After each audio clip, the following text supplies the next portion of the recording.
There is a sound that every farmer in western Kansas carries in his bones, the way a sailor carries the memory of the sea. It is not the sound of a storm. It is not the sound of a gust that comes and passes and leaves silence behind.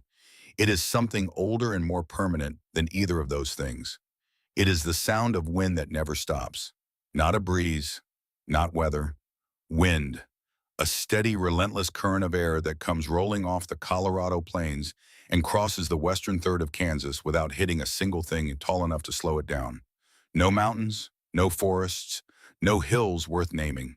Just flat open prairie stretching to every horizon, and wind moving across it like water moves across glass, frictionless, unstoppable, patient, in the way that only geological forces are patient. In most of America, wind is an event. You notice it on a bad day. You mention it to your neighbor. You forget about it by morning. In western Kansas, wind is geography. It is as permanent as the limestone beneath your feet, as reliable as the flatness of the land itself, and as indifferent to human plans as the sky above it. Emmett Caldwell had lived inside that wind for 44 years.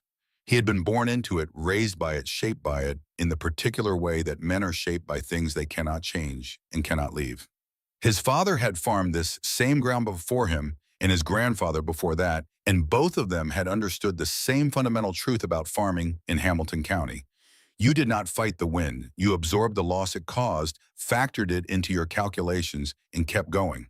That was the understanding that the community had built itself around. That was the wisdom that passed from father to son, from neighbor to neighbor, from the old men at the grain elevator to the younger men who were just learning what the land cost. The wind was the price of farming here. You paid it every year. You paid it in topsoil that disappeared in brown clouds on the bad days, and in thin yields that told you what the winter had taken even before you ran the numbers. You paid it quietly, and you called it the cost of doing business, and you did not look too hard at the ledger. Emmett had been looking at the ledger for 16 years, and what he saw there in the spring of 1962 was not a sustainable business. It was a slow emergency that nobody was treating like an emergency. His farm sat on the western edge of Hamilton County, a position that sounded neutral on a map, but was anything but neutral on the ground. The Colorado border was 30 miles to his west. Between that border and his fence line, there was nothing.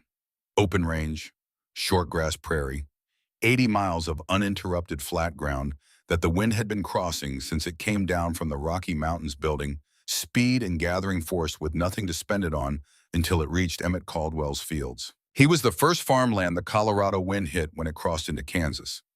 Every morning when the sun came up and the wind came with it, Emmett's soil was the first soil it touched. His topsoil was the first topsoil it lifted and carried east toward Oklahoma.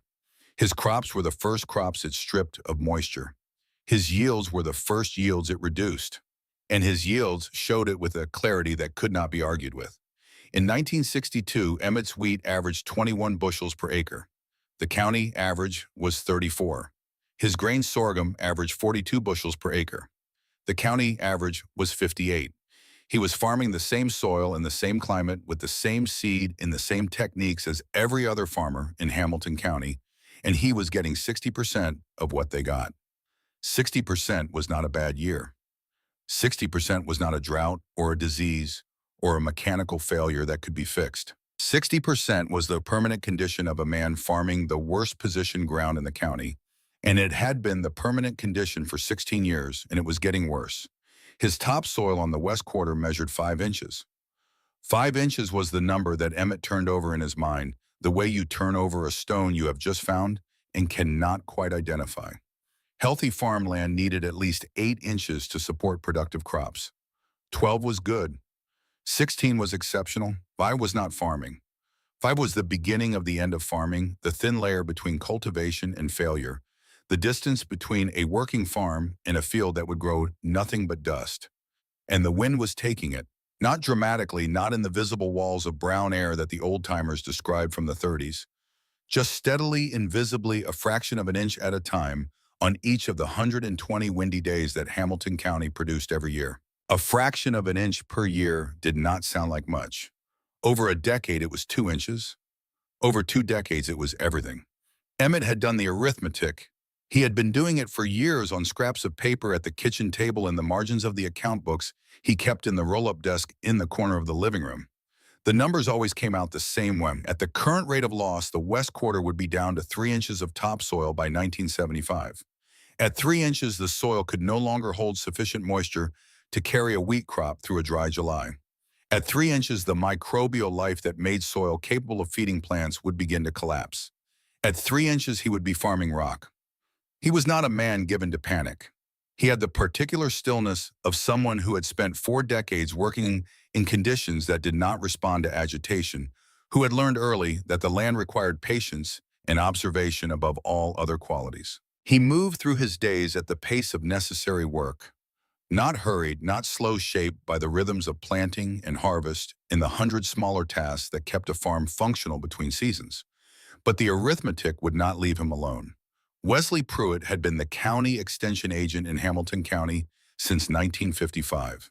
He was 52 years old, a thin, methodical man with a government pickup truck and a briefcase full of literature from the Soil Conservation Service, and he had been delivering the same message to the farmers of Hamilton County every year since he arrived. Plant shelter belts. Trees were the proven, researched, federally recommended solution to wind erosion on the Great Plains. Red cedar, Austrian pine, Rocky Mountain juniper. Rows of trees planted along the western boundary of a field, spaced to create maximum wind resistance, designed to protect the soil behind them for decades. Wesley believed in the shelter belt program the way some men believe in a church. He had the studies. He had the yield data from farms that had planted windbreaks in the 40s. He had the before and after photographs that made the case visually undeniably in a way that should have convinced anyone who looked at them. He brought these things to the annual conservation meeting every year and laid them out on the folding tables in the community hall and walked through the evidence with the careful thoroughness of a man who was certain he was right. And he was right. The shelter belts worked. The data was real. The evidence was solid. Trees planted along a field boundary reduced wind speed, retained topsoil, conserved moisture, and improved yields across the protected ground. This was not theory. This was 60 years of documented results from farms across the Great Plains. Emmett had considered it. He had priced the seedlings from the Kansas Forest Service. $200 for enough trees to plant a quarter-mile row along his western boundary. The cost was manageable. The time was not. A freshly planted tree row was not a windbreak.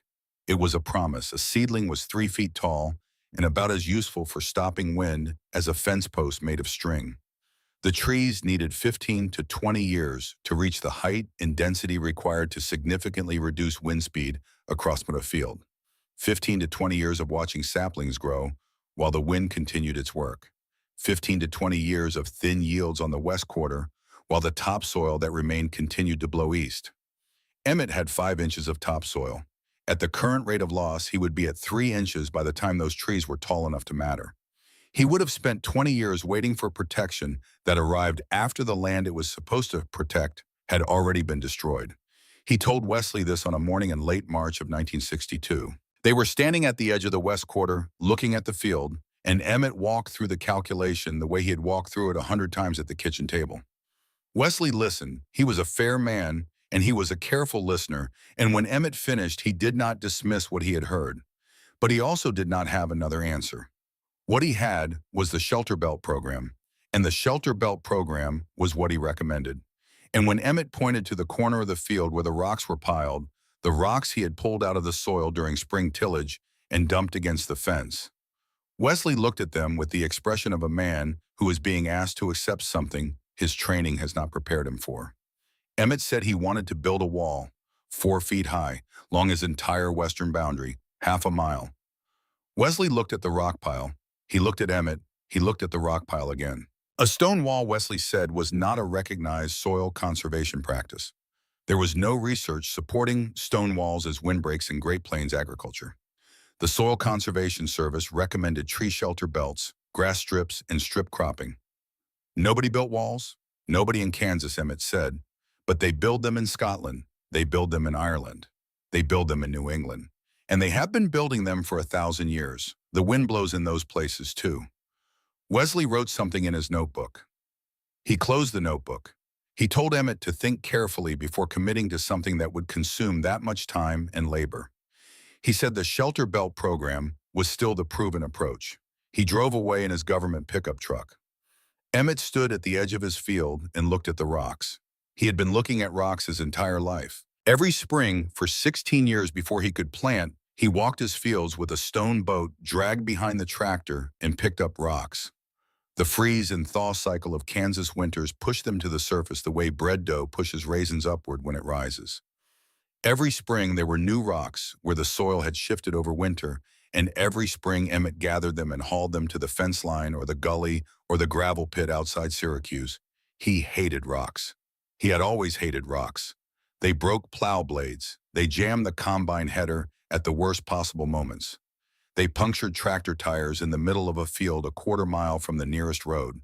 They dulled cultivator shovels and damaged equipment and cost him money and time every spring without exception. They were the most consistent, reliable nuisance his land produced. He stood at the fence line and looked at the pile he had made that spring. Limestone mostly in pieces, ranging from the size of a man's fist to pieces the size of a dinner plate. Some granite, some flint, some sandstone from the old river channels. Each piece pulled from the soil of his own fields, carried to this corner and dumped as waste. And he turned them over in his mind the same way he had been turning the arithmetic over, looking at them from a different angle than he had ever looked at them before. He thought about the barn, the grain bin, the equipment shed. He thought about the way the dust behaved on a windy day, the way it moved across the open field in long horizontal sheets and then stopped suddenly at the wall of each building, the way it piled against the windward face of the structures and then dropped, and the way on the downwind side the ground was always different, darker, less disturbed. A strip of relative calm where the wind had lost its energy against the vertical surface and could not immediately recover it. He had noticed this for years without thinking about what it meant. You noticed things on a farm because noticing was survival. You tracked weather patterns and soil color, and the way water moved through the low places in a field after a hard rain. You built up a library of observation over decades, and most of what was in that library you could not have articulated in words, but it shaped every decision you made. What the buildings told him was simple. Vertical surfaces interrupted wind. They did not eliminate it. The wind went over the pump and around the ends and kept moving, but for a distance downwind from any vertical surface, the velocity dropped. The soil stayed put. The moisture stayed in the ground. The crops grew better. A wall was a longer, lower version of a building. He did not know if it would work at the scale he was imagining. He could not find anyone who had tried it on Kansas farmland. He had nothing to go on except the physics he had been watching for 16 years, and the certainty that what he was currently doing was not going to be sufficient. He needed to try something. The alternative was to keep farming while his topsoil disappeared inch by inch until there was nothing left to farm. He started building the next day. Burton Hale heard about it within a week. Burton ran the John Deere dealership in Syracuse, had run it for 15 years, and had positioned himself as the most knowledgeable man in Hamilton County on the subject of modern farming. He was 49 years old, broad through the shoulders, with the easy public confidence of a man who had never been seriously wrong about anything in front of an audience. He was good at an audience. He understood instinctively that the farmers who came into his dealership were not just buying equipment. They were buying the reassurance that the decisions they were making were the right decisions, and Burton provided that reassurance with the enthusiasm of someone who genuinely enjoyed his own authority. He heard about Emmett Caldwell building a wall out of rocks, and he knew immediately what to do with the information. He waited until the Saturday morning crowd was assembled at the Farm Cooperative in Syracuse. These gatherings happened naturally the way things happen naturally in small agricultural communities. Men who came to buy seed or price supplies or settle accounts would find other men already there, and the conversation would spread and deepen and become the kind of shared commentary on local events that served the community as both information exchange and entertainment. Burton announced it like a man who had been saving a good story. Emmett Caldwell, he said, was building a medieval wall, 4 feet high, out of rocks, along his west fence line, to stop the Kansas wind. He paused to let the image settle. The crowd laughed. Burton let the laughter run, then added the part about the moat, about the drawbridge, about going back to the Stone Age while the rest of Hamilton County was investing in center pivots and modern equipment. He was good at this. He had a salesman's ear for the phrase that made a room feel like it was in on something together, and the phrase he had found for Emmett Caldwell's project was perfect, medieval. The word did everything he needed it to do. It made the wall sound not just impractical, but embarrassing, a step backward into a past that serious men had left behind. The name that came out of that Saturday morning was Rockman. It was not a cruel name in the way that some names are cruel. It was the kind of name that communities give to the person who has stepped outside the consensus, the quiet insistence that the person understand their position relative to the group. In Hamilton County in 1962, the consensus about farming was built on machinery and chemistry and irrigation, on the tools that had transformed agriculture in the decades since the Dust Bowl. The consensus did not include dry stacked stone walls, and a man who built one was by definition someone who had not gotten the message. Emmett heard the name. It came back to him the way things came back in small communities, through the indirect channels of passing conversation and the careful way people sometimes did not look at you directly. He heard it and registered it the way he registered everything, without visible reaction, filed away in the part of his mind where he kept the information that was real but not actionable. Vera heard it differently. She heard it from the woman at the next property east, in the kind of conversation that begins as neighborly exchange and becomes something more complicated when a name comes up. The woman did not say it unkindly. She probably thought she was being helpful. She said she had heard some of the men talking at the cooperative, and she wanted Vera to know that the talk was getting around, and she hoped everything was all right with Emmett. Vera thanked her and drove home and put supper on, and did not say anything to Emmett that evening. She set the plates on the table and sat across from him and watched him eat, and the silence between them had a quality she did not entirely recognize. It was not the comfortable silence of a long marriage. It was the silence of something unspoken that was taking up space. She was not a woman who avoided the things that needed saying. She had 41 years of plainness and practicality behind her, the kind of character that Western Kansas produced in the people it kept. She knew how to deliver difficult information without drama. She knew how to ask a hard question without it becoming a confrontation. She also knew Emmett. She had known him for 23 years of marriage, and before that through the years when their families had farmed neighboring ground, and she had watched him develop the particular quality of attention that defined him. He was not reckless. He did not make decisions without thinking them through in every direction. If he had decided to build this wall, he had a reason, and the reason was not stubbornness, and it was not nostalgia, and it was not any of the things that Burton Hale had implied in front of the cooperative crowd. But she also could not entirely quiet the arithmetic she was doing in her own mind. 6 months of labor, he had estimated, maybe longer, time taken from the 100 other tasks a farm required.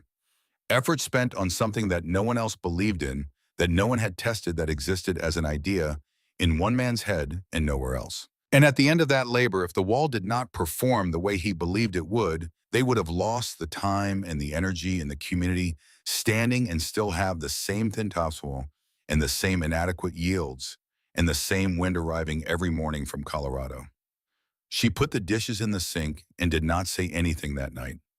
Emmett was building the wall. He had started on the southwest corner of the property, working north along the fence line with the systematic patience that characterized everything he did. His plan was simple in the way that plans drawn from direct observation are always simple. A dry stacked stone wall, no mortar, no cement, 4 feet high and 18 inches wide, running the full length of his western boundary, 2,640 feet, half a mile. Dry stacking was an old technique, older than Kansas, older than America. The principle was friction and gravity. You selected your stones for shape and fit, placed the larger flat stones at the base, and built upward, interlocking each new course with the ones below it, fitting each piece against its neighbors, with the kind of three-dimensional judgment that could not be taught from a book, but could be learned from handling enough stone. Emmett had not read a book about dry stacking. He had no training in masonry or construction beyond what 16 years of farm maintenance had given him. What he had was something more particular and more useful. He had 16 years of handling the specific stones that came out of his specific fields. He knew their weight, their texture, their tendency. He knew which pieces were flat enough to lock tight and which were too round to trust. He knew the difference between limestone that would hold its shape through a freeze-thaw cycle and limestone that would crack and shift. He had this knowledge, the way craftsmen have knowledge of their materials accumulated through contact rather than studies stored in the hands rather than the mind. And when he began laying the first course of stones along the southwest corner of his property, he found that the knowledge was adequate to the task. He worked in the hours the farm gave him. 2 hours before fieldwork in the morning when the light was still low and the air had not yet reached the temperature that made physical labor taxing. 2 hours in the evening after fieldwork was done in the long summer light that lingered past 8 o'clock and gave the plains a particular quality of amber stillness. Weekends he worked all day from first light to last, with breaks only for meals. He hauled rocks from his own fields first. Then as word spread that he was looking for stone from the fields of neighbors who were glad to have the clearing done for free. He drove his truck slowly along fence lines while his neighbors talked loading pieces from the piles that every farmer accumulated over the course of spring tillage. It costs nothing, the neighbors said. Saves me hauling them to the pit. They meant it generously. What they also meant, and what they did not need to say, because the community understood, it was that Emmett Caldwell was welcome to every rock they had, because what he was doing with those rocks would not work, and their charity cost them nothing, because the project would fail on its own terms without requiring any failure of generosity on their part. Emmett loaded their rocks into his truck and drove them to his western fence line and stacked them with the same methodical attention he brought to everything. He did not tell anyone that he was watching the wall even as he built it, that with every section completed, every 100 feet of stone, laid and fitted and leveled, he was observing the way the wind interacted with what he had made, the way the dust behaved differently on the downwind side of a completed section, the way the soil color changed in the strip behind the wall after a series of windy days remaining darker, indicating that the fine particles were staying put rather than blowing east. He watched these things and recorded them in the margin of his farm journal in the shorthand he used for field observations. Small notes, numbers, measurements made with a tape measure and a thermometer, and the attentive eyes of a man who had been watching this particular landscape for 4 decades. He did not share the notes. Not with Vera, not with anyone. There was a reason for this, and the reason was not secretiveness. The reason was that he understood with the same clarity that had defined his approach to every difficult problem the farm had presented that the time to speak was not when you believed something. The time to speak was when you could show something. Belief without demonstration was only conviction, and in Hamilton County, Kansas in 1962, conviction was not going to be sufficient. He needed a full season behind a complete wall. He needed yield numbers, soil measurements, data that could be seen from the county road by anyone who drove past. He needed the wall to speak for itself in the only language that farming communities trusted. Until then, he had rocks and time, and he used them both with the patience of a man who understood that some arguments could only be won slowly. By the end of 1962, he had completed roughly 400 feet of wall, a sixth of the total distance. The wall was 4 feet high, 18 inches wide at the base, tapering slightly toward the top. Each stone had been selected and placed by hand. There were no straight lines. The wall followed the contour of the ground, accommodating the small rises and falls of the fence line, the way a river accommodates its channel, working with the land rather than imposing a geometry onto it. It was by any honest measure a piece of work that required both skill and commitment. The stones were fitted with a precision that you noticed before you understood why you noticed it, each piece resting firmly against its neighbors, no gap wide enough to admit a fist, no section that rocked or shifted when you pressed your hand against it. The wall looked like something that had been there for a long time, or like something that intended to be there for a long time, which amounted to the same thing in the end. Burton Hale drove past it on his way to a service call in late November and slowed his truck to look. He drove on without stopping. Back at the dealership, he added one detail to the story he had been telling all fall. The medieval wall, he now said, was actually being built. The rockman was serious, and he said this with the same easy amusement he had brought to the subject from the beginning, because Burton Hale had been selling farm equipment in western Kansas for 15 years, and he understood in the way that a man understands things that confirm his experience that stone walls did not stop Kansas wind. The wind was too big, the land was too flat. The problem was too fundamental to be solved by a farmer with a truck and a pile of fieldstones, and an idea he had gotten from looking at old buildings in countries that were nothing like Kansas. Emmett kept building. The winter came down hard from the north, the way it always came, and the wind that had been taking his topsoil since 1946 came with it. And Emmett Caldwell went out every morning before fieldwork and set stone on stone along his western fence line, and came back every evening and set stone on stone again. And the wall grew one course at a time into the pale flat light of a Kansas winter. His neighbors drove past it on the county road and shook their heads with a kind of bemused respect that was distinct from actual respect. They thought he was wrong. They also thought he was committed, and in a community that valued commitment as a character trait, even when the thing committed to was misguided, this counted for something. His son Danny was 16 years old that winter, quiet in the way of a boy who observes more than he speaks, and he watched his father come in from the wall each evening with the particular attention that children give to things they are trying to understand. He did not ask his father directly what he was doing or why. He watched. Vera watched too from the kitchen window from the front porch in the evenings. She watched Emmett at the wall in the gray winter light, the steady motion of a man handling heavy material, bending and lifting and placing and adjusting. The wall growing longer. And she thought about the name the community had given her husband, and she thought about the arithmetic that could not be ignored, and she did not yet know which of these two things was going to win.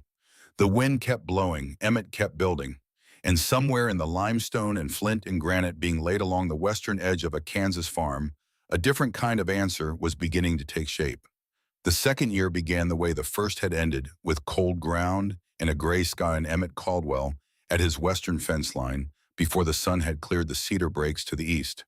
He had 400 feet of wall behind him. He had 2,200 feet ahead of him. He had the same 2 hours in the morning and the same 2 hours in the evening and in the same full days on weekends. And he had learned enough in the first year to know that the pace was not going to change and could not be forced. The wall would be done when it was done. The only variable was whether he stopped, and stopping was not something he had included in his calculations. The rocks kept coming. His neighbors had accepted by now that the request was permanent, that Emmett Caldwell would continue to appear at their fence lines with his truck and his loading gloves and his eye for stone, and that the rocks he took would not return. They gave freely.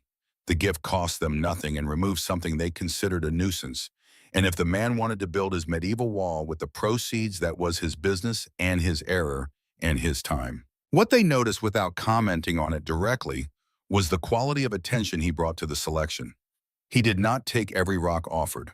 He walked the piles, slowly turning pieces over, testing weight and flatness and the particular angle of a surface that would lock against another surface when placed. He left the round ones, the ones that would sit unstably on a course and transmit their instability to everything above them. He took the flat ones, the angular ones, the pieces with natural ledges that would key into the stones beside them and hold. He was building something that had to resist three things simultaneously: gravity, which pulled everything downward and outward; wind, which pressed against the face of the wall with sustained horizontal force; and the freeze and thaw of Kansas winters, which worked at every joint and gap with the patient leverage of water expanding into ice and contracting again. A wall that failed any one of these tests was not a wall. It was a pile. Emmett understood this not from engineering but from observation. He had watched stone structures on farms across the county behave over decades, had seen the ones that lasted and the ones that did not, and the difference was always in the fitting. A well-fitted dry stone wall was stronger than a mortared wall because it was flexible. The stones could shift microscopically under pressure and return, distributing stress across the entire structure rather than concentrating it at a single point. Mortar created rigidity, and rigidity in a climate with 2-foot frost depth and 60-degree temperature swings between seasons was the precondition for failure. He fitted each stone with the patience this required. Some pieces went in on the first attempt. Some required multiple tries, repositioning, rotating, flipping to find the orientation that matched the surface below. Some pieces he picked up and set aside and came back to an hour later with fresh eyes. The wall was not fast work. It was not supposed to be fast work. It was supposed to be permanent work, and permanence in stone had a different relationship with time than most things Emmett dealt with on the farm. By the end of 1963, he had completed 900 feet of wall. That spring, before he began field work on the west quarter, he walked the length of the completed section and looked at the wheat that had come up behind it. The wheat within 60 feet of the wall was taller than the wheat in the unprotected ground to the north. Not dramatically taller, 2 inches approximately when he measured with the flat of his hand and then with the tape from his coat pocket. 2 inches in early season wheat was not a number that would impress anyone who did not understand what it represented. But Emmett understood what it represented. 2 inches of additional height at this stage of development meant more moisture in the root zone. It meant less wind stress on the developing stalks. It meant a microclimate that had been subtly but genuinely altered by 900 feet of stone. He stood in the field for a long time with the tape measure in his hand. Then he put the tape in his pocket and walked back to the tractor. He did not tell Vera. He did not tell Danny. He did not stop at the cooperative in Syracuse and mention what he had found to the men who called him a rockman. He opened his farm journal that evening and made a note in the margin. Measured height differential, April 14th. Wall side average, 8.2 inches. Open ground average, 6.1 inches. 2-inch advantage within 60 feet of completed section. Wind reduction confirmed at crop level. He closed the journal and put it in the roll-up desk and went to bed. The reason for the silence was not complicated. 2 inches of height advantage in 60 feet of wheat was a data point. It was a promising data point, one that confirmed the direction of his thinking, but it was a single measurement in a single spring at a scale that represented less than a third of the total project. The people he would eventually need to convince required more than a data point. They required a picture visible from a moving vehicle on the county road. They required yield numbers that came back from the elevator with his name on them. They required the kind of evidence that did not need explanation because it explained itself. He was not there yet. He kept building. 1963 added 500 feet. 1964 added 600. By the end of the 1964 season, 1,500 feet of wall ran along his western boundary, just over half the total distance. The section behind the completed wall was visibly different from the section still exposed. The soil color was darker along the protected strip.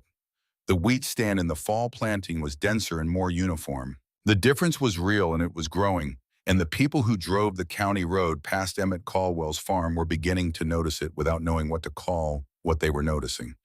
"Have you seen the south half of his west field?" they said at the cooperative. "Looks different from the north half." Different how someone would ask. Just different.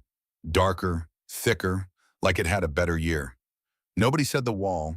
Nobody was ready to credit a pile of fieldstones with altering the agricultural outcome of 80 acres of wheat ground. There was always another explanation available. Different soil on that end of the field. Different irrigation pressure. Different seed lot. The explanations accumulated the way explanations always accumulate around outcomes that challenge the established understanding. Each one individually plausible, collectively forming a barrier against the conclusion that the obvious cause was the real cause. Emmett noted the conversations when they reached him and added nothing to them. Then came 1965. The summer of 1965 was the driest summer in Hamilton County in a decade. The rain that should have come in June did not come. The rain that should have come in July came as 20 minutes of hard pellets that ran off the baked ground without penetrating. By August, the subsoil moisture was depleted to a depth that the old-timers had not seen since the early 50s, and the wheat that farmers across the county had planted with reasonable optimism in the fall was struggling in ways that careful management could not fully address. Emmett lost yield that year. He was not immune to drought. No wall stopped the rain from not falling, and the west quarter, even behind 1,500 feet of completed wall, could not fully compensate for a moisture deficit that ran 3 feet into the ground. His numbers were bad, but they were less bad behind the wall than in front of it. He knew this because he had been measuring, not just the height differential in spring, but the soil moisture at intervals behind and in front of the completed section, pushing a rod into the ground and recording the depth at which it met resistance, comparing the numbers across the length of the field. The protected strip retained moisture longer. It dried more slowly. On the worst days of August, when the unprotected ground had the cracked, pale appearance of ground that had given everything it had, the soil behind the wall was still darker, still holding. The difference was not large enough to save the year. The drought was too severe for 1,500 feet of wall to overcome on a field that needed twice that length of protection. But the difference was real and it was consistent, and Emmett added it to the journal with the same quiet precision he brought to all his notes. Burton Hale did not have Emmett's numbers. What Burton had was the county yield data that circulated through the cooperative in September, and the county yield data showed that Emmett Caldwell had lost yield like everyone else, which was all Burton needed to work with. He was at the cooperative on a Friday morning in late September when a group of farmers came in for seed pricing, and he said what he had been waiting to say since the yield numbers came out. The rock man lost his crop just like everyone else. He let the pause do its work. Turns out rocks do not stop drought. The laughter was different from the laughter of 1962. In 1962, the laughter had been the laughter of a community dismissing something new. This laughter had the edge of confirmation in it, the particular satisfaction of people who had doubted and been proven right. 3 years of watching a man stack rocks along his fence line, 3 years of the difference in his field being explained away as something other than what it was, and now a drought year to confirm what the skeptics had been saying all along. Emmett heard about it as he heard about everything through the indirect channels of a small community. He was not there when Burton spoke. He heard the substance of it from a passing reference in a different conversation, and he registered it the way he registered things without visible reaction, filed and noted. What he could not file away as easily was what happened that evening at the supper table. He and Vera had eaten most of the meal in the kind of silence that was ordinary between them, the comfortable quiet of two people who had been in the same house for long enough that silence was not absence but presence. The children were mostly grown. Danny was 19 now, working the farm with Emmett through the summer, quiet, in the way he had always been quiet, watching in the way he had always watched. Danny had gone out after supper. It was just Emmett and Vera at the table with the dishes between them and the evening light coming through the west window, and Vera looked at him with an expression he had not seen before or had not let himself see before. It was not doubt exactly. It was something more complicated than doubt and more painful. It was the expression of a woman who had stood beside a decision for 3 years without being fully inside it, who had absorbed the community talk in the drought year and the laughter at the cooperative, and who was now asking a question she had been not asking for a long time. Tell me you still believe in this. The words were quiet. They were not accusatory. They were the words of a woman who needed to know whether what her husband was doing was still grounded in something real or whether it had become the kind of commitment that a man maintains past the point of reason because admitting it was wrong would cost too much. Emmett sat with the question for a moment, not because he did not know the answer, but because the answer deserved to be given correctly. He got up from the table and went to the roll-up desk in the corner and took out the farm journal. He brought it back and set it open in front of Vera. He turned to the pages from 1963, the first spring measurements, and he walked her through them. The height differential, the moisture readings, the soil color observations. He turned to 1964 and showed her the same measurements repeated and deepened the pattern, strengthening with each additional season. He turned to 1965 and showed her the drought year numbers, the ones that showed his yield was down like everyone else, but that the moisture retention behind the wall had remained measurably better than the unprotected ground throughout the worst of the dry months. He did not say anything while she read. He let the numbers speak. Vera read slowly. She turned the pages herself when she was ready for the next set. She was not an agricultural scientist. She was a woman who had kept household accounts for 20 years and understood what numbers and columns meant when they told a consistent story. The journal told a consistent story. When she had read what she needed to read, she closed it and pushed it back toward him. She sat quietly for a moment. Then she stood up and cleared the remaining dishes from the table without speaking. The next morning, Emmett went out to the wall before first light the way he always did. He was setting up his stone boat when he heard the back door of the house, and he turned to see Vera coming across the yard in her work coat with 2 cups of coffee. She had not done this before. Not once in 3 years. She handed him one of the cups and stood beside him for a moment looking at the wall in the early gray light. She went back inside without saying anything. Emmett held the coffee and looked at the wall and understood that something had shifted that could not be unshifted. He kept building. The year 1966 added 400 feet. 1966 was also the year that Danny, 20 years old now, appeared at the wall one Saturday morning before Emmett arrived.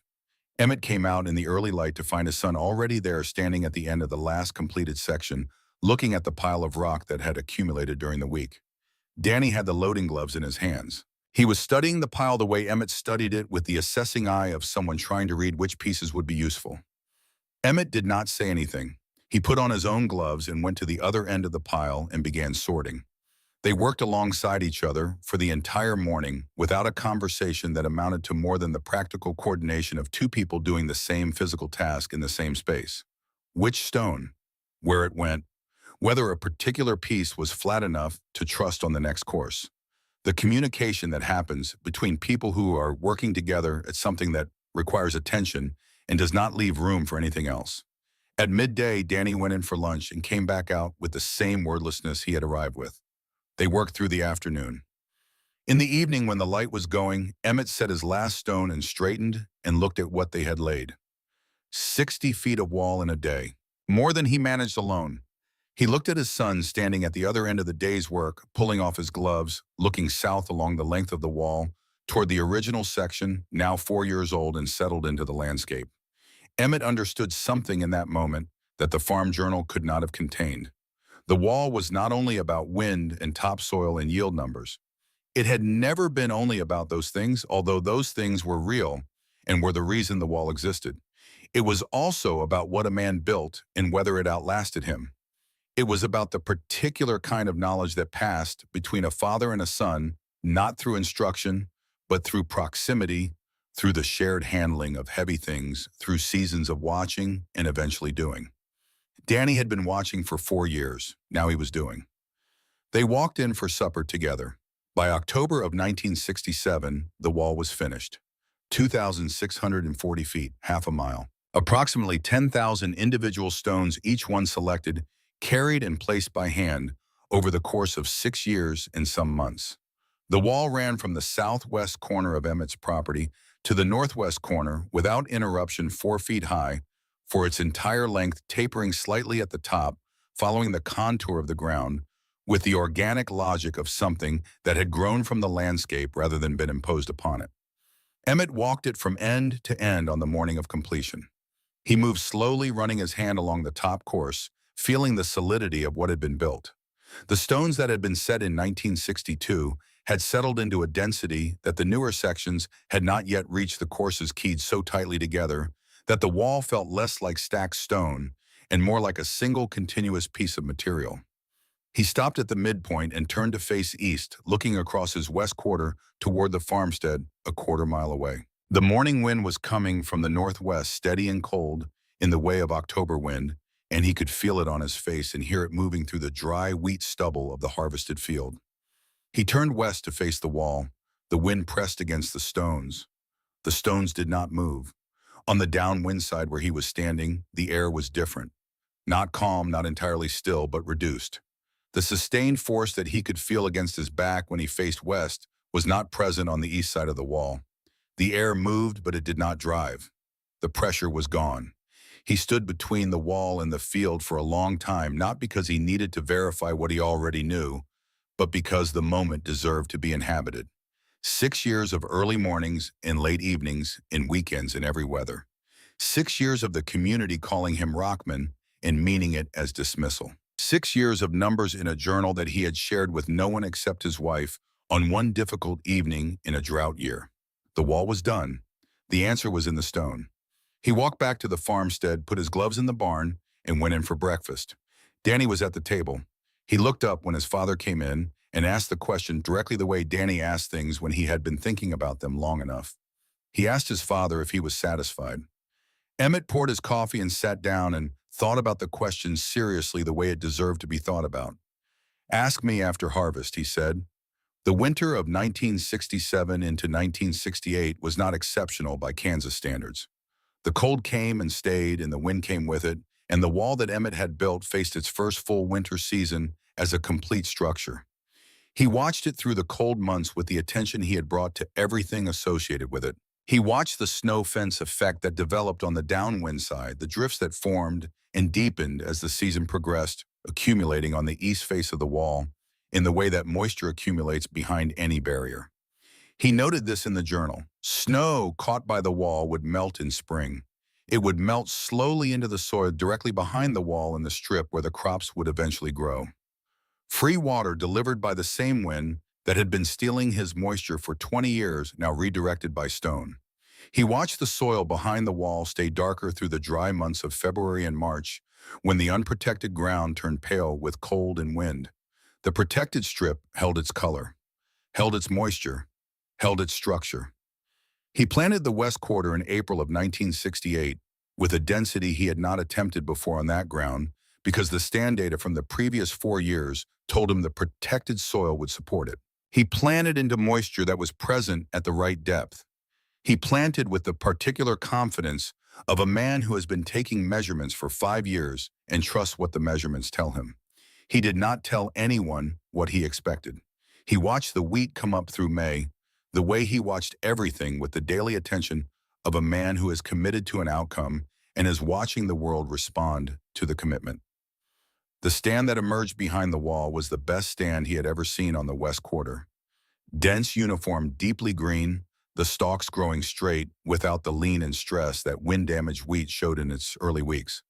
The plants within 200 feet of the wall showed the particular vigor of crops growing in conditions that matched their requirements. He measured the stand density in early June. He measured the soil moisture at 3 depths. He measured the wind speed on both sides of the wall, using the simple method of timing how long it took a piece of thread tied to a fence post to extend fully horizontal. The thread on the windward side extended in seconds. The thread on the downwind side took much longer and extended at a shallower angle. He wrote the numbers in the journal. Wesley Pruitt came through Hamilton County on his annual crop tour in late May, the way he came every year, driving the county roads in his government truck and stopping at fields that showed something worth stopping for. He stopped at Emmett Caldwell's West Quarter. He pulled off the county road and stood at the fence for a long time before he got out of the truck. The difference between the protected wheat and the county wheat visible across the fence line to the north was apparent from the road. Not subtle, not something you had to look for. The wheat behind the wall was a different shade of green. It was taller. The stand was visibly thicker. The soil between the rows was darker, indicating moisture retention that the adjacent unprotected ground did not have. Wesley walked the field with Emmett in the early June morning. He walked slowly the way he walked when he was thinking, stopping to examine the wheat, crouching, to look at the soil, pressing his hand flat against the ground to feel the moisture at the surface. He stopped at a point about 150 feet from the wall and turned to look back at it. Then he turned to look east toward the unprotected portion of the field beyond the wall's influence. The line where the wall's effect ended and open field conditions resumed was visible in the crop. Not a sharp line, but a gradient, the wheat thinning and paling as it moved further from the protection of the stone. Wesley had been an extension agent for 17 years. He had walked hundreds of fields in western Kansas, and he understood what healthy wheat looked like and what stressed wheat looked like, and what the difference between the two indicated about the conditions a crop had grown in. What he was looking at was healthy wheat on ground that had produced stressed wheat for 16 years. "What are you seeing?" Emmett said. It was not quite a question. Wesley looked at the wall. He looked at the wheat. He looked at the wall again. He said that the wind speed reduction behind a 4-foot wall should theoretically affect a distance of 10 to 15 times the wall's height on the downwind side. 4 feet times 15 was 60 feet, but the effect he was seeing extended well beyond 60 feet. Emmett said it was not just the height, it was the mass. The wall weighed close to 150 tons. The wind hit it, and the energy had to go somewhere. Some went over the top, some went around the ends, but a significant amount of it dissipated against the structure itself. He picked up a flat piece of limestone from the base of the wall, a piece the size of a dinner plate. He said that each stone was essentially a baffle. The wind entered the gaps between the stones and lost energy moving through the structure. By the time it came out the other side, it was no longer wind in the sense that mattered for erosion and crop stress. It was air, and air without velocity did not lift topsoil. Wesley looked at him for a long moment. He asked where Emmett had learned that. Emmett set the stone back against the base of the wall. He said he had not learned it. He had watched it. 6 years of watching what the wind did when it hit the wall from 400 feet of completed section to the full half-mile. The dust patterns, the soil color, the moisture gradients, the crop response. He had been watching it build year by year and recording it in a journal, and he had known for several seasons that the numbers were going to be what the numbers were going to be. Wesley did not say anything else for a while. He was doing the kind of arithmetic that extension agents do, translating field observations into the language of documentation, calibrating what he was seeing against the categories his training had given him for understanding it. He asked if he could come back with instruments. He came back 3 times that summer with an anemometer and soil probes and a camera. He measured wind velocity at intervals behind the wall from 10 feet to 300 feet downwind, charting the gradient of reduction as distance from the stone increased. He measured soil moisture at matching intervals on both sides of the wall. He photographed the wheat at different stages of development, building a visual record that his notes could not fully capture. The anemometer told him what Emmett had been estimating by thread and observation. Wind velocity on the downwind side of the wall was 60 to 75% lower than on the upwind side for a distance of up to 200 feet. Beyond 200 feet, the effect diminished, but even at that distance, the reduction was meaningful in a county where wind was the primary limiting factor for both soil retention and crop development. Wesley wrote it all down in the government notebook he carried. He wrote it carefully with the thoroughness of someone who understood that what he was documenting was going to require a more complete record than he had anticipated when he stopped on the county road in late May. The harvest came in August of 1968. Emmett ran his combine across the west quarter in the heat of a Kansas August and watched the yield monitor tell him a number he had not seen on that ground before: 39 bushels per acre. He stopped the combine at the end of the first pass and looked at the number for a long moment. The west quarter, the ground that had given him 21 bushels in 1962 and similarly inadequate numbers in every year before that. The ground that was supposed to be his worst ground for as long as he farmed it, 39 bushels, 3 bushels above the county average. He started the combine again and finished the field. That evening, he opened the farm journal and wrote the number at the top of the 1968 page, where it would be the first thing he saw when he opened to that year. Then he set the journal on the table and left it there and sat across from it for a while in the quiet of the house. Vera came in from the kitchen and saw the open journal and looked at the number at the top of the page. She sat down at the table with him. She did not say anything, and neither did he, and the quiet between them was the comfortable quiet again. The real quiet, the kind that had been present before 1965 and had come back after the morning with the coffee cups and had been present through every season since. Outside the west window of the house, half a mile away, in the last light of a Kansas evening, the wall stood along the boundary of the field. It had changed. The wind came out of the Colorado plains the way it always came, steady and relentless, crossing the open ground without interruption for 80 miles until it reached the western edge of Hamilton County. It hit the wall. The wall did not move. The number 39 traveled through Hamilton County the way numbers travel in farming communities, not through announcement, but through the quiet arithmetic of men who compare yields the way other men compare scores. By September of 1968, people knew what Emmett Caldwell had harvested on his west quarter. They knew it because the elevator tickets did not lie, and because Wesley Pruitt had been seen at the Caldwell farm 3 times with instruments, and because the wheat behind that stone wall had been visible from the county road since June in a way that demanded an explanation. The explanations that had served for 5 years were no longer adequate. Different soil on that end of the field did not explain 39 bushels on ground that had averaged 21 for 16 consecutive years. Different irrigation pressure did not explain it when Emmett ran the same water allocation across the entire west quarter. Different seed lot did not explain a yield that was 3 bushels above the county average on the worst positioned farmland in Hamilton County. The wall explained it, and the county was beginning slowly and without enthusiasm to accept that explanation. Emmett did not press the case. He had never been a man who pressed cases. He had made his argument in stone and yielded the floor to the evidence. And now the evidence was speaking in the only register that mattered in western Kansas, which was bushels per acre and soil color, and the darkness of ground that was holding its moisture instead of surrendering it to the wind. He kept farming, he kept measuring, he kept adding entries to the journal that had become over 6 years of careful notation, a record of something more significant than one man's field observations. It was a document of a problem being solved from the ground up without institutional support, without research backing, without anyone telling him it was possible. Wesley Pruitt understood this better than anyone. Wesley had spent the summer of 1968 doing what scientists do when they encounter something that does not fit the existing categories. He had measured everything he could measure. He had documented everything he could document. He had run his numbers against the established literature on windbreaks and shelter belts and found that Emmett Caldwell's wall was performing in ways that the literature had not predicted for a structure of its dimensions, and that the reasons for this were embedded in the physical characteristics of the wall in ways that the shelter belt research had not needed to account for. Trees were porous. Wind moved through a tree row, losing velocity as it went, but the structure itself was permeable. A stone wall was impermeable at its face, but permeable through its gaps, and the combination produced a turbulence pattern on the downwind side that dissipated energy differently than a tree row did.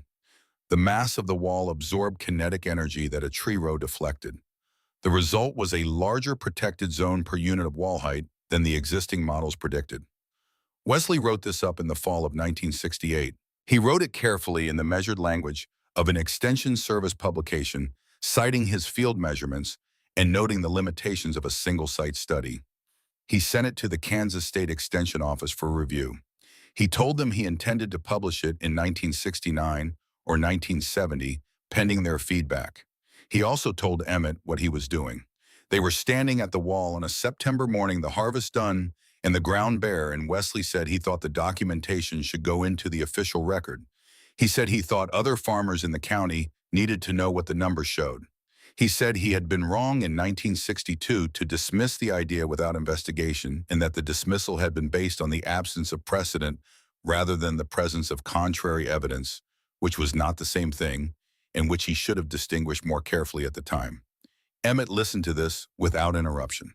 Then he said he appreciated it. And he meant it without any edge, without the satisfaction of a man delivering the words "I told you so" in a different arrangement. He meant it simply as the acknowledgement of a conversation that needed to happen and had now happened, and that could be set aside so that the practical question of what came next could be addressed. The practical question of what came next was already being settled without either of them. Burton Hale drove past Emmett Caldwell's West Quarter for the last time in the spring of 1970 and stopped his truck on the county road and did not move for a long time. He had driven this road every week for 8 years. He had watched the wall go up course by course over 6 of those years, had watched the section behind the completed wall develop its distinctive character through 3 growing seasons, had watched the 1968 harvest yield make its way through the community, the way unwelcome information makes its way sideways and slowly working against the grain of what people had already decided to believe. He had continued to believe what he had decided to believe because Burton Hale was a man who had built his authority on being right, and being wrong about something he had been publicly right about for 6 years was not a simple revision. It was a structural problem. It required not just changing a position, but acknowledging that the position had been held with more certainty than the evidence warranted, and that the certainty had influenced other people, and that some of those other people were now farming with less protection than they might have had if he had been less certain and more curious in 1962. Burton did not think in these terms explicitly. He was not given to the kind of self-examination that produces explicit conclusions. But he sat in his truck on the county road in the spring of 1970 and looked at the wheat behind Emmett Caldwell's wall and understood something that his stomach understood before his mind caught up with it. The wheat was darker, thicker. The stalks were straight in the morning wind instead of bending with the sustained lean that characterized wheat on unprotected ground throughout the county. The soil between the rows was visibly different in color from the pale ground across the fence line to the north, where his neighbor Dobbins was running the same seed in the same weather without the same results. 2 fields of wheat separated by a fence line and a stone wall, and the difference between them was not subtle. It was the difference between a good crop and an average one, between soil that was holding and soil that was blowing, between a farm that was gaining ground in the most literal sense and a farm that was losing it. He sat for a long time. Then he drove to Emmett Caldwell's farmstead. Emmett was in the barn when Burton's truck pulled into the yard. He was at the bench grinder sharpening a cultivator shovel that had worn down to a shape that was no longer useful, the orange sparks falling onto the concrete floor and dying in the dust. He heard the truck and did not stop working. He finished the edge he was grinding, checked the bevel with his thumb, set the shovel on the bench. Burton came through the barn door and stood just inside it the way a man stands when he is not certain of his reception. He looked around the barn with the movement of a man who is organizing himself before he says something difficult. He looked at the equipment, at the wall, at the view through the open back door toward the stone wall, visible on the western horizon. Burton said that the wall was working. Emmett said it had been for 3 years. Burton said that the wheat looked different from everyone else's. Emmett said it was different. It had topsoil under it. There was a pause that both men occupied differently. Emmett picked up the cultivator shovel and examined the edge in the light from the barn door. Burton looked at his boots, then at the wall on the horizon, then at Emmett. He said he had called it medieval. Emmett said he had. He said he had told people that Emmett was going back to the Stone Age. Emmett said he had said that too. Burton was quiet for a moment. That was not comfortable but was honest, which was a different thing. He asked how much it would cost to build one on his brother's place. His brother was losing ground on his west quarter as well. He said the same problem, the same thin soil, the same inadequate yields. Emmett set the shovel down on the bench. He told Burton that the rocks were free, that every farmer in the county had them in his fence rows and his gullies, that they came up out of the ground every spring and would keep coming up every spring, regardless of whether anyone built anything with them. He told Burton that the labor was his brother's own, that no equipment was required beyond what any farm already had, and the hands to do the work. He told Burton that the price was 6 years, that 2 men working together could probably do it in 3. Burton did not say anything else. He turned and walked out of the barn and got in his truck and drove north. The next spring, a stone wall began going up on the farm that belonged to Burton Hale's brother, 3 miles north of Emmett's property. Wesley Pruitt published his bulletin in 1973. The title was Stone Windbreaks in Western Kansas, an Alternative to Traditional Shelter Belts. It was 16 pages long and included yield data from Emmett's farm across 5 seasons, soil moisture measurements from both sides of the wall during 2 drought years, and a construction guide based on the methods Emmett had developed over 6 years of trial and observation. It was the first official document in the history of the Soil Conservation Service to present dry-stacked stone walls as a viable soil conservation technique on the Great Plains. Wesley sent a copy to Emmett with a note that said only that the bulletin was now part of the official record and that he thought the official record had been incomplete without it. Emmett read the bulletin at the kitchen table. He read it the way he read things completely and once without going back. He set it on the table beside the farm journal that had been accumulating as quiet evidence since 1963. 2 documents, one written in the careful language of government publication and one in the shorthand of a farmer who had been watching and measuring and not saying much. The same story in different registers. He put the journal on top of the bulletin, closed both of them, and went out to check the cattle. The Soil Conservation Service sent a field officer to Hamilton County in 1974. His name was not important, and his title was not important, and the agency he worked for was not important, in the way that Emmett was thinking about things by then. What was important was that the man came with instruments and spent 3 days measuring what the wall had been doing since 1962. He measured soil loss on Emmett's protected ground and on unprotected ground of equivalent position and soil type. He measured it with the scientific rigor of a federal agency that needed numbers it could put in a report. He found that soil loss on the protected ground was for practical purposes 0. He found that soil loss on unprotected, comparable ground in the county averaged 2 tons per acre per year. 2 tons per acre per year on 320 acres. That was 640 tons of topsoil per year that Emmett's wall had stopped from blowing east. Over 30 years, if the wall continued to perform as it had performed for the first 12, the number was close to 20,000 tons. 20,000 tons of topsoil that stayed on the Caldwell farm, while the topsoil of neighboring unprotected farms continued its journey to Oklahoma. The field officer asked Emmett how he had known the wall would work. Emmett considered the question carefully, the way he considered questions that deserved a careful answer. He said he had not known. He had guessed, and the guess had been educated by 16 years of watching wind hit every vertical surface on his farm. The barn, the grain bin, the equipment shed.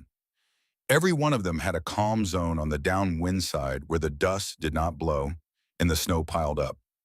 A wall was a longer, lower version of a building.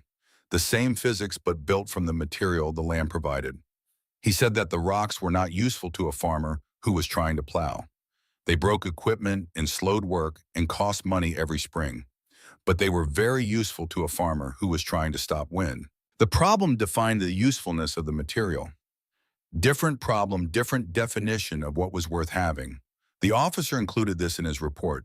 It was cited in 3 subsequent Soil Conservation Service publications as a useful articulation of the principle behind vernacular soil conservation. Emmett did not know it was being cited. It would not have changed anything if he had known. By 1975, there were 7 stone walls in Hamilton County.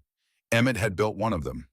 The other 6 had been built by farmers who came to his property, walked the length of the wall, studied the construction, and went home to do the same thing on their own western boundaries. They did not ask permission.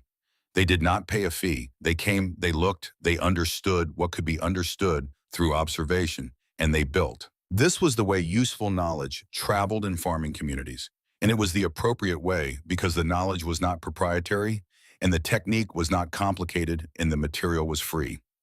What was required was the willingness to spend the time, and the willingness had to be generated by each person in each situation, and it could not be given to them by anyone else.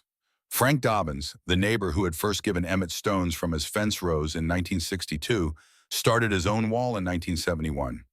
He was a methodical man, and he built methodically, and his wall was complete by 1975. He told Emmett when he started it in the direct way of a man settling a debt he had been carrying for a while that he had been wrong to think it would not work and right to give him the rocks regardless. And that both of those things were true at the same time, which was how things usually were. Emmett said he appreciated the rocks. Dobbins said he had more if Emmett ever needed them. The community that had given Emmett the name Rockman in 1962 did not rescind the name because communities do not formally rescind things. What happened instead was that the name changed weight. Rockman had meant something dismissive in 1962. By 1975, it meant something else, something that acknowledged what the name had always described: a man defined by his relationship to the stones that came out of his ground every spring and the use he had found for them. Danny Caldwell took over the primary operation of the farm in the late 1970s. Emmett was in his 60s by then, his body carrying the inventory of 4 decades of physical work in the way that a farmer's body carries it, not broken but spent, in places that could not be fully replenished. He kept his hand in the work. He was present for planting and harvest, present for the decisions that required the kind of judgment that came from knowing a particular piece of land for a long time. But the daily labor belonged to Danny now. Danny extended the wall in 1979. He added a 1/4 mile to the north end, extending the protection further up the western boundary in the direction from which the worst northers arrived. He worked the way his father had worked in the morning hours and the evening hours and the full days on weekends, and he used the same selection method, the same fitting technique, the same patient attention to the orientation of each stone against the ones surrounding it. It took him 4 years. He worked alone on weekends for 4 years, and the extension was done in 1983, adding another 1,300 feet to what his father had built. He did not tell his father how long it took. Emmett could see the progress from the farmstead, could watch the wall growing north, the way he had watched his own wall growing north for 6 years, and he did not need to be told how long it took because he understood already from his own experience exactly what 4 years of weekend work felt like in the body of a man doing it. What he did not say to Danny, because he was not a man who said things of this kind directly, was that watching his son lay stone along the western boundary of the farm they shared was one of the most satisfying things he had witnessed. Not because of what it meant for the soil or the yields or the conservation record, though it meant all of those things, but because of what it meant about the transmission of something that had no name in the official language of agriculture, the knowledge that lived in hands and eyes, and the particular quality of attention that allowed a man to look at a pile of rocks and see something that nobody else had seen yet. Danny had it. He had watched his father long enough to absorb it, and now he was using it. Ardith Caldwell was Danny's daughter, born in 1982, and she grew up on the farm the way farm children grow up inside the rhythms of it. Her early years shaped by the sounds and smells and physical requirements of agricultural work in western Kansas. She knew the wall the way she knew the barn and the grain bins and the farmstead itself as a permanent feature of the landscape that had always been there and that she had never thought to question. She began questioning it in college. She was studying agricultural science at Kansas State University in the early 2000s, and one of her professors assigned a paper on vernacular soil conservation practices that had developed outside of institutional research, carried by farmers rather than scientists, transmitted through observation rather than publication. Ardith wrote about the wall. She wrote about it from the inside with the access that comes from being the granddaughter of the man who built it, with the farm journals and the yield records and the Wesley Pruitt Bulletin and the Soil Conservation Service report from 1974, and with her own memory of walking the wall as a child, running her hand along the top course, the way her grandfather had run his hand along it on the morning of completion.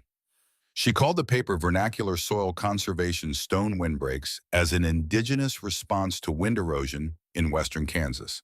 She was proud of the title. Her professor read the paper and made one change. He crossed out the word vernacular and wrote brilliant. He gave her an A and told her she should consider submitting it to the undergraduate research journal. She submitted it. It was published in the spring of 2004, the first peer-reviewed documentation of Emmett Caldwell's wall by a member of the family that had built it. Emmett read it at the kitchen table in the same house where he had opened the farm journal and shown Vera the numbers on a difficult evening in 1965. He was 86 years old. His hands were the hands of a man who had handled stone for 30 years, the skin thickened and the joints large, and the grip still present even if it was no longer what it had been. He read the paper completely the way he read things without going back. He set it on the table. He said it was a good paper. Danny asked him what he thought about the word brilliant. Emmett thought about it for a moment. He said the professor had probably meant the technique, not the man. The technique was old, I'll say, older than Kansas, older than America. It had been used in Scotland and Ireland and New England for 1,000 years.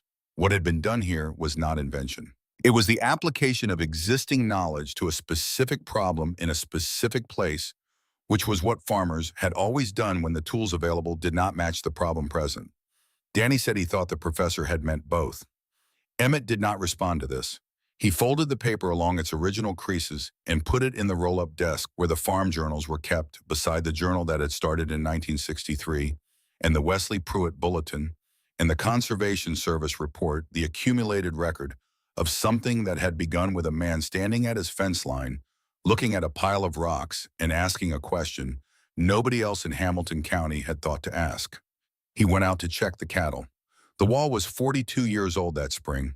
The oldest sections, the courses Emmett had laid in 1962 and 1963, had settled into a density that made them indistinguishable from natural stone formations at certain angles of light. The limestone had weathered to the same gray-brown of the high plain surface, and the fitted faces of the stones had developed the particular patina of long exposure, the surface texture that stone acquires over decades of freeze and thaw and wind and the slow chemistry of weather. It still worked. Every spring, when Wesley Pruitt's successor, a younger man who had inherited the county extension files and eventually inherited Wesley's reverence for what the Caldwell Wall represented, came through on his annual tour, he stopped at the wall and took measurements, and the measurements continued to confirm what measurements had been confirming since 1968. Wind velocity reduction of 60 to 75% in the protected zone. Soil loss on the protected ground effectively zero. Soil color and moisture retention measurably better than unprotected, comparable ground throughout the county. The yield advantage had compounded over the years in ways that even Emmett's careful projections had not fully anticipated because the advantage was not linear. Each year of improved soil retention produced slightly better conditions than the year before, and slightly better conditions produced slightly better yields, and slightly better yields permitted slightly more investment in the ground, and the ground responded to investment in ways that depleted ground could not. The West Quarter that had given Emmett 21 bushels in 1962 was regularly producing 45 or more by the early 2000s on ground that the county assessor's office still valued below the county median because the value tables had not been updated to account for what a stone wall could do to the productive capacity of western exposure farmland. The county records were behind the reality the way county records usually are behind the reality.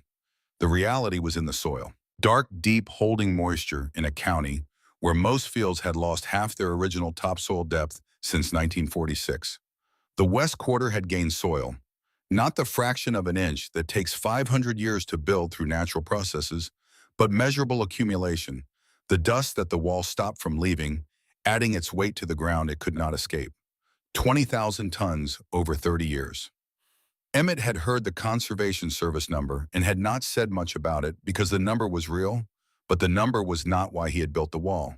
He had built the wall because the soil was blowing away and he had rocks and time. The 20,000 tons was not a goal. It was a consequence. The consequence was still accumulating. Ardith came back to the farm every spring after college. She had gone on to graduate work in soil science and then to a position with a conservation organization that worked on Great Plains farmland, and the wall she had grown up beside had become a professional reference point as well as a personal one. She brought colleagues to see it. She brought students. She stood beside it on field days and walked visitors along its length and explained the construction and the physics and the history with the particular fluency of someone who knew a subject from the inside as well as the outside. She always ended the walk at the north end of the extension Danny had built, where the wall terminated at the northwest corner of the property. She would stand there and look south along the full length of the wall, 3,940 feet of dry stacked stone running from the northwest corner to the southwest corner of the Caldwell farm, and she would tell whoever was with her what her Uncle Danny had said at her grandfather's funeral. My father looked at rocks and saw a wall. Everyone else looked at the same rocks and saw trash. That is the difference between a man who solves problems and a man who complains about them. The rocks were always there. The wind was always there. My father just put one in front of the other. She had heard those words for the first time standing in the Mennonite church in Syracuse in 2007 at a service that was small and quiet, the way Emmett Caldwell had been small and quiet all his life. Wesley Pruitt was there, retired and old, his government truck long since turned in. The Soil Conservation Service field officer, who had measured the wall in 1974, was there driven up from Wichita by his son. Frank Dobbins' son was there representing the neighbor who had given Emmett his first load of someone else's rocks in the spring of 1962. Burton Hale was not there. Burton had died in 1991.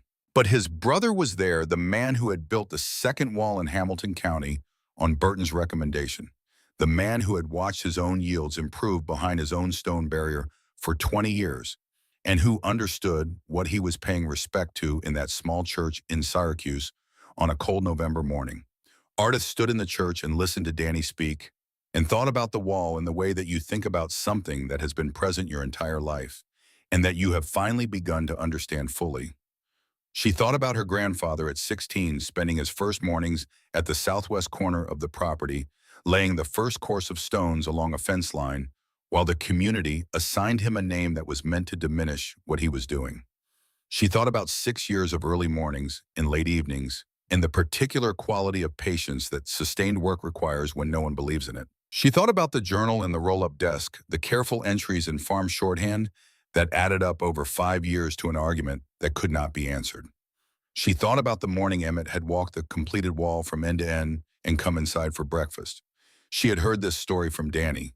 She had heard it from Vera in the last years before Vera died, when Vera talked sometimes about the early years of the wall, the way old people talk about things they saw clearly only in retrospect. Vera had described the morning Emmett came inside after walking the wall and sat down for breakfast, and Danny asked him if he was satisfied, and Emmett said, "Ask me after harvest." Vera had said that she understood, hearing those words, that the question Emmett was living inside was not whether he had done what he set out to do. The wall was finished. He had done what he set out to do. The question was whether the world would confirm what he knew to be true, and the world had not yet confirmed it, and he would not claim the answer until the world had weighed in. That was who he was. A man who did not claim answers until the evidence provided them, who built for 39 bushels in a season when the yield was still theoretical, who went to breakfast after 6 years of labor with the same plainness he would have brought to any other morning. The wind came out of Colorado that November morning the way it came every morning. Steady, relentless, indifferent. It crossed 80 miles of open range and hit the western edge of Hamilton County, and found, as it had been finding since October of 1967, 3,940 feet of dry stacked limestone and granite and flint standing 4 feet high along the boundary of a farm that had once been the worst positioned ground in the county. The stones that Emmett Caldwell had pulled out of his fields and thrown away for 16 years, the stones that every farmer in Hamilton County pulled out of his fields and threw away every spring, the stones that broke plow blades and jammed combines and punctured tires and made every man who farmed this ground curse at least once per season. Those stones stood in the wind and held. They had always held. They would hold after everyone who had watched them being built was gone. They would hold after the farm journals in the roll-up desk had turned to paper too fragile to open. They would hold after the government bulletins in the Conservation Service reports had been filed in archives that no one visited anymore. They would hold because that was what stone did when it was properly fitted and properly placed and built by someone who understood that the most important quality in any structure was not how quickly it went up, but how long it stayed. Ardith drove back to the farm every spring. She drove the county road past the wall on the way in, and she looked at it the way she had looked at it since she was a child, the long gray line running north along the fence, the fitted faces of the stones catching the morning light, the wheat on the downwind side standing straighter and darker than the wheat across the fence line. She walked the fields when the wheat was up. She pressed her hand flat against the soil on both sides of the wall and felt the difference in moisture that her grandfather had first measured with a rod and a noting hand in the spring of 1963. She looked at the soil color the way he had looked at it, reading what the darkness told her about what was staying put. Every spring, when the freeze and thaw cycle pushed new rocks to the surface of the fields around the wall, she picked them up the same way her grandfather had picked them up, the same way her father had picked them up. She carried them to the wall and added them to the sections that had settled over decades and left small gaps at the top course that could use another stone. Not because the wall needed them, because the wall had taught her family that nothing the land gives you is waste. Not if you know what the problem is. Not if you are willing to ask the question differently. Not if you have the patience to let the answer take as long as the answer needs to take. The rocks were always there. The wind was always there. One man put one in front of the other, and the soil stopped blowing.